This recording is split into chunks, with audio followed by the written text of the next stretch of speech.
শীতের বীজের জন্য হচ্ছে এবার পলিগুলাকে নিয়ে আসছি, কারণ আমি যেভাবে পাঠাই মানে এই যে খাকি কাগজের যে খামগুলো আছে ওইটাতে আবার স্কচ টেপ মারতে হয়। আমার দেখা যায় এত সময় যায় আর এত কষ্ট হয়, পরিশ্রম হয়। এবার এই জন্য হচ্ছে এই পলিগুলাকে নিয়ে আসছি, তো আমার অনেকটা হচ্ছে কষ্ট কমে যাবে। তবে ভাবছি যে এরপরে থেকে আমার পেজের নাম দিয়েই হচ্ছে এটাকে প্রিন্ট করে নিব। এবার জাস্ট স্যাম্পল হিসাবে এটা নিয়ে আসলাম, দেখি কীরকম হয়। যাই হোক, অনেক আপু তোমরা হচ্ছে এখন বীজের জন্য নক করছো। যারা জানে তারা তো জানে যে কিভাবে আমি পাঠাই। আর আমি সারা বছর জুড়ে কিন্তু আমি বীজ পাঠাই না, দুইটা সিজনে শুধু বীজ পাঠাই। এক হলো শীতের সময় শীতের বীজ, গরমের সময় হচ্ছে গরমের বীজ। কৃষি গবেষণার বীজগুলোকে পাঠাই, তো আর সাথে আমার বাগানের যে বীজগুলো থাকে সেগুলো আমি এক্সট্রা হিসেবে দিয়ে দিই। কৃষি গবেষণার বীজ কিন্তু কিনে আনতে হয়, সেজন্য শুধুমাত্র যেই খরচটা আমার পড়ে সেটুকুই পে করতে হয়। এটা আমার একদমই শখের একটা কাজ। এত মানে অনেককে আমি পাঠাতেও পারি না। আমি হয়তো বা সর্বোচ্চ 3 থেকে 400 জনকে পাঠাতে পারি, এরপরে আমাকে দিয়ে আর সম্ভব হয় না। মানে এইগুলা প্যাকেজিং করা, সবার সাথে শেয়ার করি, এটা ওগুলো অনেক কষ্টের বিষয়। কারণ অনেক জাতের বীজ থাকে। আমার গত শীতে মনে হয় 13 না 14 রকমের বীজ ছিল, এতগুলা প্যাকেট করা এগুলো আমার হয়ে ওঠে না। আবার কেউ বলছো যে স্পেসিফিক মানে এক একটা বীজকে মেনশন করে, আমি কিন্তু আপু ওইভাবে পাঠাই না। তোমরা যারা একটা দুইটা বীজের জন্য অপেক্ষা করে আছো তারা শুধু আমার এখানের বীজের জন্য অপেক্ষা করো না।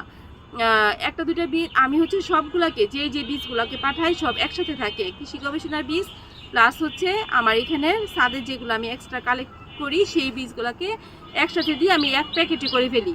সবার জন্য সেম প্যাকেট থাকে সবার জন্য। আর আমার বাগানের একটা বীজটা হচ্ছে একটা লিমিট পর্যায়ে, মানে আমার বাগান থেকে আমি যতটুকু পরিমাণ কালেক্ট করতে পারি। আবার এখন কিন্তু কয়েকজন আপু হচ্ছে যেহেতু সবাইকে আমি এটা দেই, সেই জন্য আমার কাছে কিছু বীজ দিয়ে দেয়, সেই বীজগুলোকে কিন্তু আমি এর সাথে অ্যাড করে দিই। তো সেই হিসাবে যতজনকে দেওয়া সম্ভব হয় আমি ততজনকেই দিতে থাকি। শেষ হয়ে গেলে আমার তখন আর কিছুই করার থাকে না। আর আমি যে বারে আমি পাঠাতে থাকবো সেই সময়টা আমার হয়ে ওঠে না। কারণ তোমরা সবাই জানো যে আমি আমার অফিস সংসার সব সামলিয়ে তারপরে হচ্ছে কি এই বীজটাকে পাঠাই।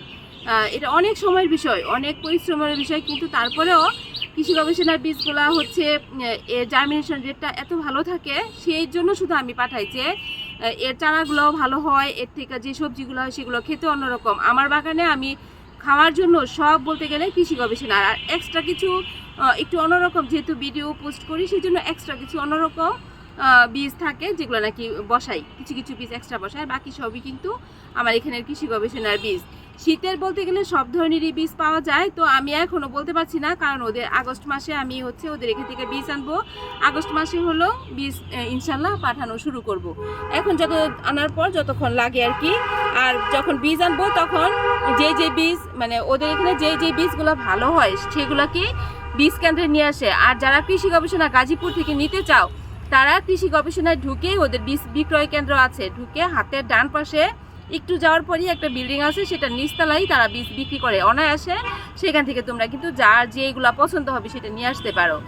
আর যারা দূরে তাদের তো আর সম্ভব হয় না, শুধু দূরের যারা তারাই কিন্তু নক করো। কাছে যারা আছো তারা তোমরা একটু কৃষি গবেষণা থেকে নিয়ে আসতে পারো। আর ইনশাল্লাহ এই যে প্যাকেটটা এবার নিয়ে এসছি বীজের জন্য, যাক আমার একটু কষ্টটাও কম হবে। আগস্ট মাস থেকে হলো আগস্ট মাসে চেষ্টা করবো আমি সবাইকে বীজ পাঠিয়ে দেওয়ার জন্য, আর সবাই যেন শীতের বাগানটাকে সুন্দর করে তৈরি করতে পারে। সবার জন্য কিন্তু শুভকামনা রইল।